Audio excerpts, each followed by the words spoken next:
සුබ දවසක් හැමෝටම. අදත් ආව අලුත් වීඩියෝ එකකින්. thumbnail එකකින් ඔයාලා දකින්නේ දැනටමත් මොකක්ද වීඩියෝ එක කියලා. ඉතින් මේ වෙලාවේ ඇවිල්ලා ඉන්නේ මිහින්තලේ රේල්වේ ස්ටේෂන් එකට. මිහින්තලේට ට්‍රේන් එක එන්නේ පොසොන් පොහොය දවස්වල. ඉතින් ඒ නිසාම මේ එක්ස්පීරියන්ස් එක මමත් කලින් අරගෙන නැති නිසා ට්‍රේන් එකේ අනුරාධපුරයට යන්න තමයි දැන් ලෑස්ති වෙලා ඉන්නේ.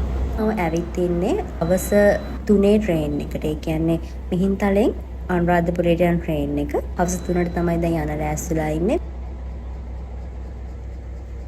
විශේෂම දේ තමයි මේ දුම්රිය සේවාව ක්‍රියාත්මක වෙන්නේ නොමිලේ.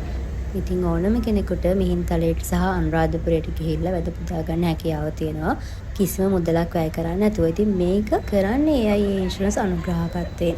ඇත්තටම වටින වැඩක් පොසොන් පොහොය දවස්වලට මේ වගේ දුම්රිය සේවාවක් මිහින්තලේ සහ අනුරාධපුරය අතර ක්‍රියාත්මක වෙන එක.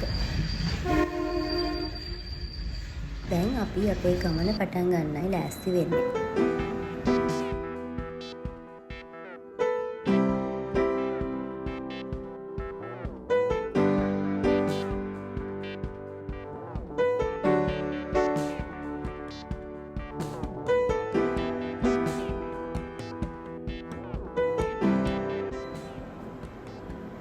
ඒ වගේම තමයි මේ ට්‍රේන් එක මිහින්තලෙන් පටන් ගත්තම අශෝකවුර ස්ටේෂන් එකේ නවත්තනවා. සමගිපුර මිහින්තලේ හන්දිය ඊළඟට තමයි අනුරාධපුරයට ළඟා වෙන්නේ. මේ ගමන් වාරයට ගත වෙන කාලය ගැන කතා කරොත් විනාඩි 50ක වගේ කාලයකදී අපිට ගමන් කරන්න පුළුවන් මිහින්තලේ ඉඳලා අනුරාධපුරයට. ඇත්තටම ට්‍රේන් එක ගම මැදින් යනකොට අර මිහින්තලේ තියෙන ලස්සන දැන් හම්බ වෙනවා අපිට. මේ ට්‍රේන් ජර්නි එකත් ඇත්තටම වෙනස්ම අත්දැකීමක්.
කුඹුරු ආයකුත් එක්ක ලස්සන ග්‍රීනි view එකක් දකින්න පුළුවන් මේ ට්‍රේන් එකේ යද්දී. ඉතින් ඔයාලත් එකපාරක් හරි එක්ස්පීරියන්ස් කරලා බලන්න මේ ට්‍රේන් ගමන.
අපි අනුරාධපුර ස්ටේෂන් එකටත් ආවා. පුංචි දෙයක් මතක් කරන්න channel එක subscribe කරලා නැත්නම් subscribe කරන්න. train journey එකේ යාළුවන්ටත් බලන්න share කරන්න. මගේ වීඩියෝ එක බලපු ඔයාලා හැමෝටම ස්තුතියි. අලුත් වීඩියෝ එකකින් හම්බ වෙනවා.